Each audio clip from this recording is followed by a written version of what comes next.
షాట్లు కొట్టడానికి అవకాశం ఉంటుంది. ఇకపోతే డైమెన్షన్స్ కూడా అంటే ఆ ఫీల్డ్ ఏదైతే ఉందో తనకి క్రికెట్ గ్రౌండ్ ఏదైతే ఉందో ఉప్పల్ రాజీవ్ గాంధీ ఇంటర్నేషనల్ స్టేడియం ఇది కూడా ఎట్లా ఉంటుందంటే బ్యాటింగ్ వికెటే కాకుండా గ్రౌండ్ కూడా ఇటు కుడి పక్కన 63 మీటర్లు, ఎడమ పక్కన 70 మీటర్లు స్ట్రైట్ గా మరియు వెనకాల 73 మీటర్ల కులమానంతో ఉంటుంది కాబట్టి అంటే అన్ని డైమెన్షన్స్ కరెక్ట్ గా లేవు. రైట్ సత్యనారాయణ, ఒకటంటే కొంచెం అంటే ముందు మ్యాచ్లకి ఇప్పటికి కొంచెం వాతావరణంలో చేంజ్ వచ్చింది. సో దాని ప్రభావం ఏంటో అవకాశం ఉంది, తేమ శాతం కూడా ఉండే అవకాశం ఉంది. సో వర్షాలు పడుతున్నాయి కాబట్టి కొంత ప్రభావం ఉంటే పిచ్లో మార్పులేని ఉండొచ్చు అంటారు. అంటే నిన్న మొన్న వర్షం కొంతవరకు పట్టడం అంటే ఇలాంటి ఏమైనా జరిగినటువంటి సందర్భాల్లో పిచ్లో మార్పులేని ఉండే అవకాశం ఉందంటారా? రాజశేఖర్, ప్రస్తుతం అక్కడ ఉన్నటువంటి ఒక సిచ్యువేషన్ చూస్తే హైదరాబాద్ లో ప్రజెంట్ ఉష్ణోగ్రత 38 డిగ్రీలుగా మనకు నమోదైనట్టు పరిస్థితి కనబడుతుంది. సో రాత్రి మ్యాచ్ కాబట్టి దాదాపుగా 38 నుంచి అది కాస్త 30 డిగ్రీల వరకు చేరుకునే అవకాశం ఉంటుంది. ఈవినింగ్ 7 నుంచి 11 మధ్యలో మ్యాచ్ ప్రారంభం ఉంటుంది కాబట్టి ఆ సమయంలో 30 డిగ్రీల సెల్సియస్ మధ్య మ్యాచ్ కొనసాగుతుంటుంది. టూ ఫ్యాక్టర్ అయితే అంటే మీరు అన్నట్టు ఇక్కడ హ్యూమిడిటీ ఉంది. హ్యూమిడిటీ వల్ల ఉక్కపోత అనేటటువంటిది కాస్త ఆటగాళ్ళకి ఇబ్బంది కలిగిస్తుందేమో కానీ మంచు ప్రభావం అయితే అంటే లేదు. ఎందుకంటే వర్షాలు కురిసిన కారణంగా హ్యూమిడిటీ పెరిగింది, వాతావరణంలో తేమ శాతం పెరిగింది. కానీ డూ ఫ్యాక్టర్ అయితే మాత్రం ఆటలో పెద్ద కీలకంగా, ఎందుకంటే డూ ఫ్యాక్టర్ ఉన్నప్పుడు ఏమంది బంతి అనేటటువంటిది గ్రిప్ కరెక్ట్ గా బౌలర్స్ కి అందదు. సో దానివల్ల వాళ్ళు అనుకున్న రీతిలో బౌలింగ్ చేయలేకపోతారు. ఎక్కడైతే బంతిని వేద్దాం అనుకుంటారో ఇన్ స్వింగర్స్ కావచ్చు, అవుట్ స్వింగర్స్ కావచ్చు, లేదంటే ఫుల్ అండ్ డెలివరీ కావచ్చు, షార్ట్ పిచ్ బాల్స్ కావచ్చు, యార్కర్స్ కావచ్చు, బౌలర్స్ ఎవరైతే అనుకొని ఈ బాల్స్ వేద్దాము అన్నటువంటి ఆలోచన బౌలర్స్ లో ఉంటుందో ఆ సరైన లెంత్ లో వాళ్ళు బౌలింగ్ చేయలేకపోతారు. ఎందుకంటే బాల్ అనేది గ్రిప్ దొరకదు. ఆ డ్యూ ఫ్యాక్టర్ కారణంగా జారిపోయేటటువంటి ఒక అవకాశం ఉంటుంది. కాబట్టి బంతి మీద గ్రిప్ దొరకకుండా బాల్స్ అనేటివి ఇష్టారాజ్యంగా పడుతుంటాయి. అందుకే నోట్స్ అవుతుంటాయి, వైట్స్ అవుతుంటాయి. లేదంటే బ్యాట్స్మెన్ కి చక్కగా షాట్లు కొట్టేటటువంటి షార్ట్ పిచ్ బాల్స్ కూడా, లేదంటే ఫుల్ టాస్ బాల్ కూడా పడేటటువంటి ఒక అవకాశం ఏర్పడుతుంది. సో డూ ఫ్యాక్టర్ ఇక్కడ లేదు కాబట్టి టాస్ అనేది చాలా కీలకంగా నిర్ణయాత్మకంగా మారనుంది. మ్యాచ్ లో ఇంతకు ముందు డూ ఫ్యాక్టర్ ఉన్నప్పుడు కానీ ఇక్కడ కానీ టాస్ గెలిచిన జట్టు ముందుగా ఫీల్డింగ్ ఎంచుకునేటటువంటి అవకాశం అయితే మనకు కనబడుతుంది. కానీ ఈ రోజు మాత్రం టాస్ గెలిచిన జట్టు ముందుగా ఫీల్డింగ్ ఎంచుకోవాలి అనేటటువంటి ఒక నిర్ణయానికి కట్టుబడి ఉండకపోవచ్చని మనం భావించాలి. ఎందుకంటే డూ ఫ్యాక్టర్ లేదు కాబట్టి ఖచ్చితంగా ఫస్ట్ బ్యాటింగ్ చేసిన ఆశ్చర్యపోవాల్సి వస్తుంది. అంటే ఒకవేళ బ్యాటింగ్ చేస్తే కనుక మొదటి బ్యాటింగ్ చేసేవారు ఎంత స్కోర్ ఒకవేళ కొడితే గెలవడానికి అవకాశం ఉంటుంది? అంటే ఇక్కడ జరుగుతున్న మ్యాచ్ చూసుకుంటే దాదాపుగా స్కోర్స్ అన్ని కూడా చాలా ఎక్కువగా ఉంటాయి. రెండో వాళ్ళకి కూడా బ్యాటింగ్ కొంతవరకు ఈజీగా ఉంటుంది కాబట్టి స్కోర్ టార్గెట్ ఎంత ఇస్తే గెలిచే అవకాశం ఉంది మొదటి బ్యాటింగ్ చేసేవారు?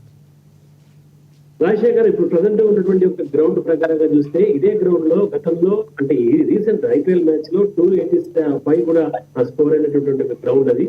కానీ అన్ని వేళలు ఒకే రకంగా ఉండే ఆట తీరు కూడా మారుతూ ఉంటుంది కాబట్టి బౌలింగ్ తర్వాత ఫీల్డింగ్ ఇవన్నీ పరిగణలోకి తీసుకుంటే ఈ రోజు కనుక ఖచ్చితంగా 230+ స్కోర్ కనుక ముందు బ్యాటింగ్ చేసినటువంటి ఒక జట్టు 220 నుంచి 230 మధ్య పరుగులు కనుక చేసినట్టయితే ఖచ్చితంగా అది డిఫెండ్ చేసుకునేటటువంటి అవకాశం అయితే కనబడుతుంది. ఎందుకంటే ఇటు బౌలర్స్ విషయంలో కూడా మనం చూస్తే సీమర్స్ కి కాస్త గ్రిప్ దొరికి అంటే ముందు ఆట ప్రారంభంలో సీమర్స్ కాస్త పెద్ద ప్రభావం చూపే అవకాశం ఉంటుంది.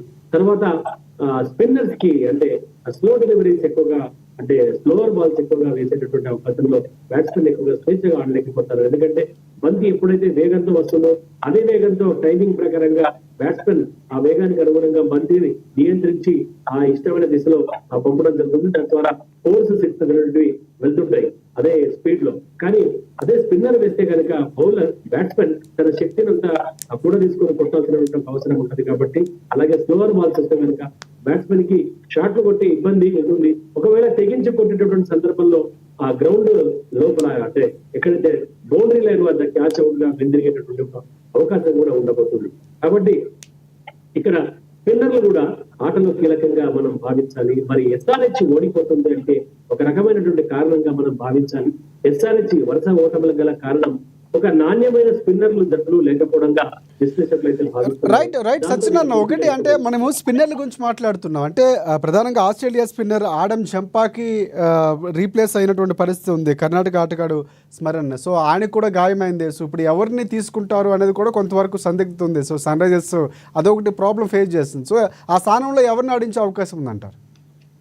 ప్రజెంట్ జీషన్ అన్సారీ అయితే ఆడుతున్నారు, అలాగే కమింగ్ మెండిస్ కూడా ఆల్రౌండర్. కానీ రాహుల్ చహార్ కనుక జట్టులోకి తీసుకోవాలి అని చెప్పేసి రాహుల్ చహార్ కనుక తీసుకున్నట్టయితే ఖచ్చితంగా కొంత ప్లస్ అయ్యేటటువంటి అవకాశం అయితే కనబడుతుంది. ఎందుకంటే అతను కూడా చక్కగా బంతిని స్పిన్ చేయగలుగుతాడు. ఆ తర్వాత ప్రజెంట్ ఉన్నటువంటి ఒక స్పిన్నర్స్ లో అభిషేక్ శర్మ కూడా ఆల్రౌండర్, అతను కూడా బంతిని అంటే స్పిన్ చేయగలుగుతాడు.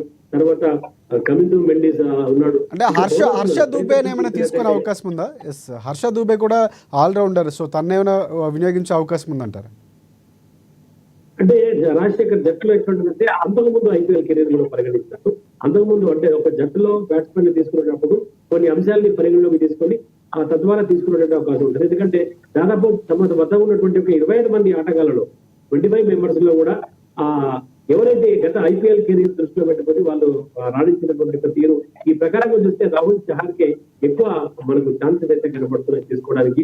ఎందుకంటే జీషన్ అన్సారీ కూడా మంచి స్పిన్నర్, కానీ ఎందుకంటే దేనికైనా రానే ఇప్పుడు బ్యాటింగ్ వికెట్ అనేటటువంటిది ఉన్నప్పుడు ఏ స్పిన్నర్ ఏ బౌలర్ కూడా పనిచేయడం. ఎందుకంటే దూకుడు షాట్ కొట్టడమే ప్రధానంగా ఉంటుంది కాబట్టి కాస్త మిడిల్ ఓవర్స్ ఏవైతే పవర్ ప్లే తర్వాత నుంచి స్లాగ్ ఓవర్స్ మధ్య జరిగేటటువంటి ఏవైతే 15 ఓవర్ల ఆట ఉంటుందో 12 ఓవర్ల ఆట ఉంటుందో ఆ 12 ఓవర్ల ఆట చాలా కీలకంగా ఉంటుంది. మిడిల్ ఓవర్స్ లో ఎక్కువగా రన్స్ ఇవ్వకుండా బ్యాట్స్మెన్ ని కట్టడి చేస్తే కనుక తక్కువ స్కోర్ కి డిపెండ్ చేసేటటువంటి అవకాశం ఉంటుంది.